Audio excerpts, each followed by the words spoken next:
Hi Lisa, welcome to the Community Living Golf event. Just want to give you an opportunity here to view your swing at regular speed.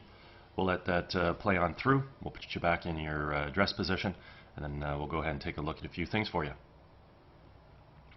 So while we got you here in your setup, let's just first of all take a look at your posture. We can see here that your spine is straight and on a tilt. Your legs come down into a unlocked position, and arms then hang down nice and naturally out in front of you, and the club works out to the ball. Ideally, what we'd like to do here to refine your posture just a little bit is get your spine on a little bit more of an angle.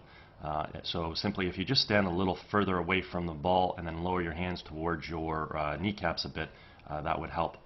Your legs are unlocked, so that's fine there. And then from there, just let the arms hang down and let the golf club go out to the ball. So you can see here that the yellow starting position would be a little bit further away from the ball. We wouldn't be as tall, and we would be much more athletic ready on the balls of the feet. Also, if you want to let your knees just soften a hair more, feel free to do that. Next thing we want to take a look at is your alignment. We can see your feet aimed in this direction, so your alignment's pretty good. Theoretically, your club face is supposed to run parallel to your feet. Parallel lines on camera would have an appearance of converging, so you're sort of set up down the right side of the fairway. But the one thing I do want to point out here at this point in time is that see how we can see your left arm underneath your right arm here? All that means is that your arms are aiming over here in this direction, as are your shoulders. So your subconscious brain is telling you that the target is left of where you're aimed. So the target center of the fairway is over here in this direction. You're set up with your feet a little bit to the right. Subconscious brain is saying, hey, I got to get the ball a little bit more left when I hit it. So you're setting up a little too open with your upper body relative to your lower body. So one of the things we'd like to do at address is just make sure that your feet, knees, hips, shoulders, arms are all square to one another. Right now your upper body is stacked on top of your lower body too open.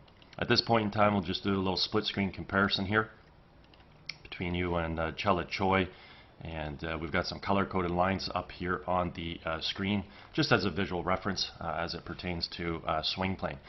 Before we get into talking about the dynamic motion and the swing itself, we can see that Chela Choi is standing further away from the ball. We can see that her spine is tilted over a little bit more, and we can definitely see that her left arm is hidden by her right arm. So right now her forearms are running in the exact same direction as her feet. Okay, so that's what I mean by having the shoulders and arms square to the lower body, the knees and the feet and the hips. Okay. At this point in time, just go ahead and take a look at the golf swing. Watching Chela on the left side of the screen, she's going to draw the golf club back by creating good shoulder rotation, moving the arms and hands back, as well as the club, referred to as sort of a one-piece kind of takeaway. The golf club is supposed to come back directly along the red line. Just simply means the club's coming back on a proper plane.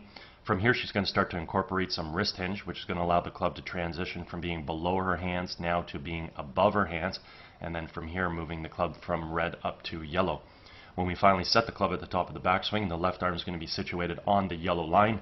We're going to have full shoulder rotation, and we're going to do this about a very stable right leg with the weight on the inside part of that right foot. Now, the one thing I do want you to look at is that she created this rotation about her spinal axis, which did not change. So her spine is still in this position that it was in at address. Okay, so that's the whole point of achieving really good posture. We want to set the axis, and then we want to maintain it as we rotate, and then we're also going to maintain it all the way back to impact and through the golf shot. We go ahead and take a look at the right side of the screen here for you. You draw the golf club back really nicely by rotating your shoulders, drawing your hands and arms back, but it isn't until this point that your shoulders and arms are actually now square. So this is where your shoulders and arms should be when the club head is sitting behind the golf ball. Okay?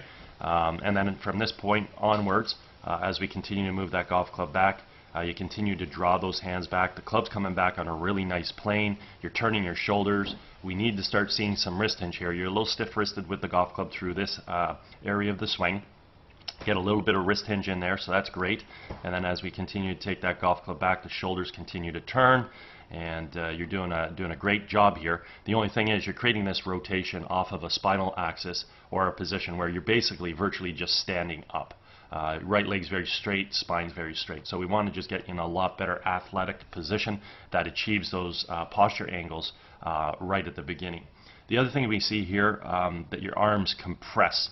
So your right forearm is compressing to your bicep. Your tricep is compressing to your rib cage, and that's causing your left arm to break down. So there's a lot of compression in your arms. There's no extension, and that's something we definitely want to learn how to create as we bring that golf club back. Now, as we create our transition back into the ball, simply want to move our weight from our right foot to our left foot, fire our knees and our hips to the target, unwind the core, and fire our hands.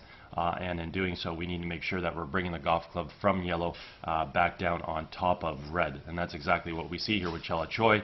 The golf club has returned right back to being on plane. The other thing we want to illustrate here is the relationship between the lead forearm and the golf club. We refer to this as the backwards check mark.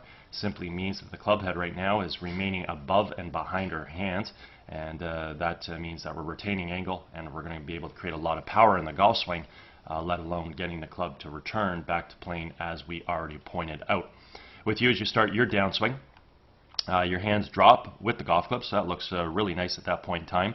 From here, it looks like your hands are starting to move a little bit out in front of you, so that's going to have a major influence on the golf club, and the golf club is going to have a very difficult time now returning back to the red line. So you do have, between your lead forearm and your golf club, you are retaining angle, but what we do see is that the club is coming in the ball just way too steep at about 61 degrees, when that club right now should be sitting at about 35 degrees, with the club head having returned back to being on plane, and we can see that it's not there. So we're coming into the ball, what's referred to as over the top, causes us to come into the ball too steep, and therefore the swing path is going to be from out to in, which we'll take a look at in a few seconds here. So we'll just continue to track the club head coming in, and we can just see how steep that club is coming into the ball, versus Chela Choi, who comes into the ball directly from this red line, or just slightly underneath it, all the way into her golf shot. So we can see there, club is coming into the ball directly from plane. So this is going to have a very different influence on our swing path. So we can see with Chela Choi that her swing path, the club is slightly inside the ball before we strike it. Club expands out and makes contact, and then moves through in a nice natural subtle arc. Your club's a little bit too much directly behind the ball, then drops down, and actually I'll just do it from this frame here. Too much behind the ball, then drops down and across to make contact. So see the path that it's moving on? It's moving in that direction. So the issue here is that if you happen to square the club face up to that yellow path, what would happen is you would pull the ball over to the left. Now, if you go back to what we talked about at the beginning of your address position, your alignment was set up a little out to the right. We had stated, we had mentioned that the center of the fairway was over here in this direction, and your shoulders and arms were open, subconsciously telling us that you were trying to pull the ball out to the left. So you're set up to hit orange. Subconscious brain is saying hit it left to blue. And that's exactly what you're doing with this yellow path. And so now the issue is, if you square the face to the yellow path, you will pull it in that direction. If the timing's perfect, it'll stay towards blue. But if you happen to over-release the club, then that turns into a bit of a pull draw or pull hook. If you under-release the club, it turns into a bit of a pull fade or pull slice because of the spin you're imparting. But if the timing is okay, you can hit what I refer to as a pull straight shot, or just a subtle pull fade that stays towards that blue pin. Okay, so the end result of your golf shot is solely dictated based on the timing of the club face. We're swinging the club from out to in along this yellow line. Over release the club follows yellow, under release it follows orange, and if we time it perfectly, it will follow blue and find your intended target. Anyways, as we carry the golf shot through, we just want to pay attention to the right heel of Chela Choi. It's off the ground at impact, and that right heel continues to move off of the ground through to the finish, up onto the toe of the right foot, allows her hips to square around, shoulders to fully rotate, and allows her to get into a good finishing position here, whereby, again, she's up on the toe. We can count all the spikes in the shoe. Weight's all on the left side. Left leg is posted. Hips are square. She's maintaining that spinal axis. Hands are high. Club's back in behind her. As you move through your golf shot, you start to bring your right heel off the ground, so that's good. And when you finish, you just want to fully bring that heel up off the ground, up onto your toe. It'll just transition more of that energy through to the finish a lot easier, and your finish looks pretty good. I mean, you're facing the target. You might want to get your hands a little higher with the golf club, but at least you're moving through to a pretty decent finish, but could obviously refine just a couple things there. Okay? Anyways, a little quick summary. Hands are working good, back and through. Your coil's working good. You coil back, uncoil through. You got pretty decent footwork that's allowing you to come through to the finish.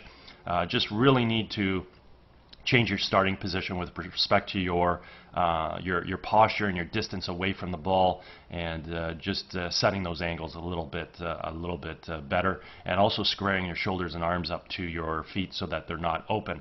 At the same time, improving your alignment with your feet, so your feet are running more parallel to your target line and the club face.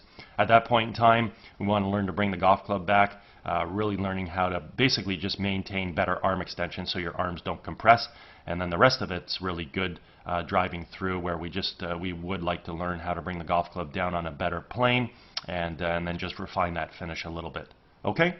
Anyways, if at any point in time you'd like to work on any of these things, I am over at Glen Abbey in Oakville, and be happy to help you out with those things. Also, if you're involved with any golf tournaments or sit in the committee for any tournaments, and you're looking to provide a unique gift to the people participating, all my contact information is at the end of the video. You can feel free to contact me. Okay? Anyways, hope you had a great day. Hope you enjoyed getting an opportunity to see your swing on video, and hope you have a great summer. Maybe we'll hear from you. Take care.